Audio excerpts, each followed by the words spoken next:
8 in the early slate, 4 in the afternoon, and 1 in prime time. We've got 2 battles of unbeatens, a couple of really good divisional matchups, and that night game could be one we revisit later this year in the playoffs.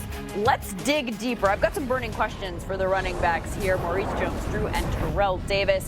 Starting with that AFC North game in Baltimore that could catapult Cleveland into the top spot if they can get past Baltimore, but that's a big if. Is this the week they get back on track, TD? No, it's not the week they get back on track. Here's why. They're playing a division foe in Baltimore. The offense is really explosive. But here's the problem. Cleveland struggles with the pressure. And who likes to bring the pressure? The Baltimore Ravens. So if he can figure this part out, he might be okay, but it won't happen this week. MJD, Giants, Redskins, will Daniel Jones do it again? No, I don't think he'll do it again. I really like this Redskins defense. I feel like they're underrated. I think they've done a great job. It's just the offense has them on the field all the time. And let's remember, teams have tape now on Daniel Jones. So once I get tape on you, I can figure, now I know you can run the ball, so you're not going to get those 2 rushing touchdowns. And again, we're going to force you to throw out of a pocket and go out and hit them. So I think this Redskins defense is going to get after them. Rams offense hasn't looked the same this year.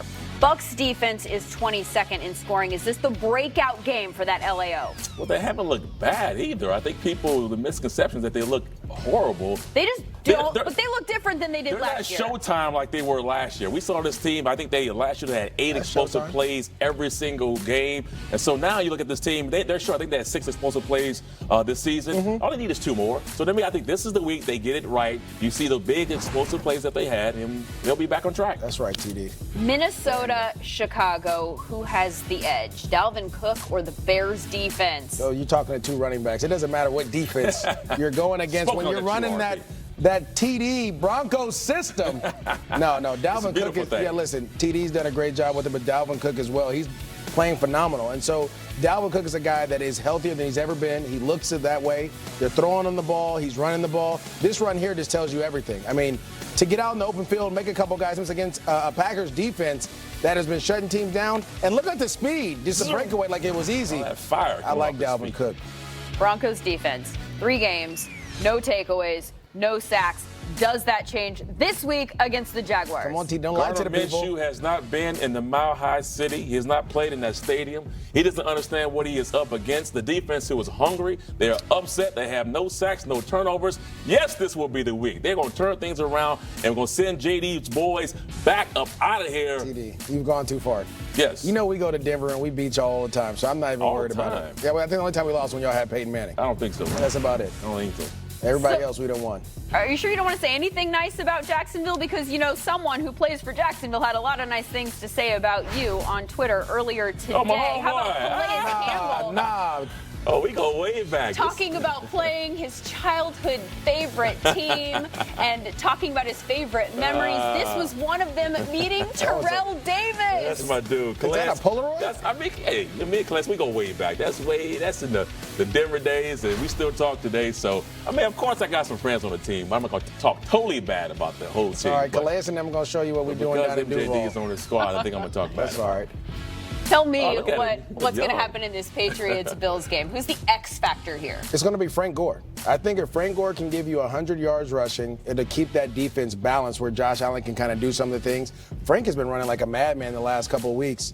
And if he can get going, that offensive line can get some push, and they can kind of get some third downs and wear this defense down, that's going to be the way the Buffalo Bills win. The key is, though, you have to get Frank Gore going, period. Even if Devin Singletary is playing? Frank Gore has to run the ball, period.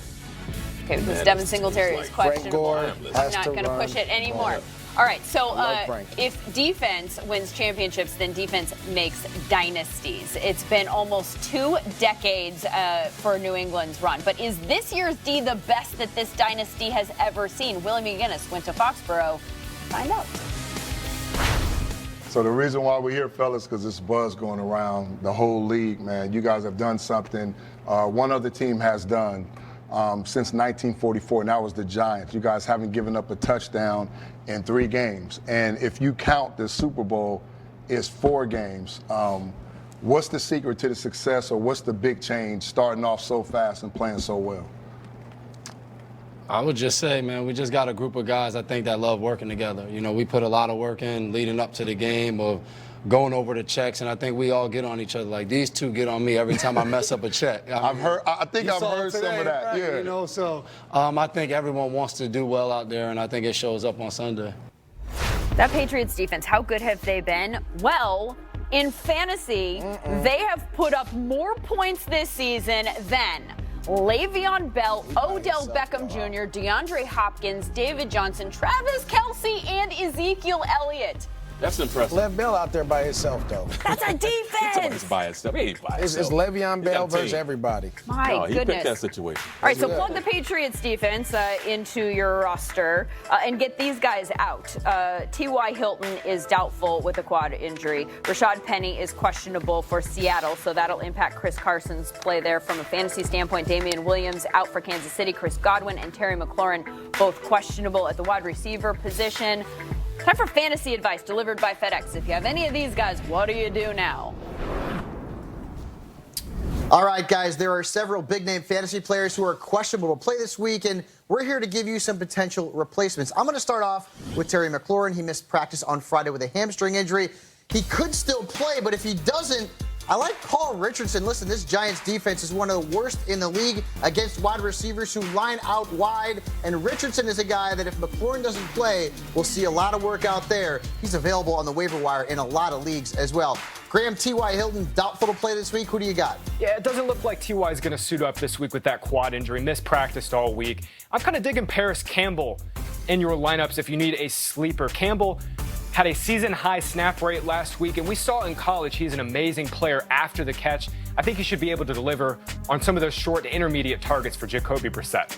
All right, Cynthia, Justin Jackson has already been ruled out. You got a flex replacement for him? Yeah, Fab, you were so kind as to look this up for me, and you told me under 50% of leagues, Chris Thompson is That's owned correct. it. So he is someone that you can go get your hands on as a flex replacement. This is a Giants defense that you're going to want to target, and this is an opportunity where Chris Thompson could give you that upside, especially in the pass-catching game, to really just give you the points that you need. Because if you were counting on Justin Jackson, chances are you need a flex, right? Yeah, It's a good opportunity. we're certainly picking on the Giants defense this week, and that's a good thing. That's their fault, not ours. Be sure to join us weekdays at 6 p.m. Eastern, right before NFL Total Access.